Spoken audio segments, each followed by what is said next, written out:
Back with another episode of the making a CRF450 reliable, and here we've got the motor out now and disassembled. And something interesting is these videos, when you guys see them, well, actually not when you see them, but when they're posted, they're just moments after the process was completed. So the motor came out, I'm building the video, and it's posting just moments after I got it disassembled.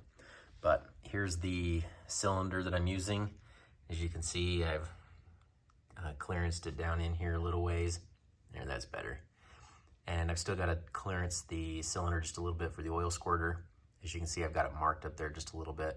I might not take it quite that far. I'll just kind of take it as it goes. But anyway, things are coming along pretty good. I've got a whole array of parts to clean up and put back into this thing. So, like I said, this thing wasn't too bad. The crank was in really good shape. As you can see, there's nothing wrong with the cases other than the fact that I got to get some gasket material off. So, anyway, this is the project. We'll see how it goes as I get everything cleaned up and put back together. I've gone through a few of these 450s. They're not that complicated. People freak out on them, but they're really not that bad.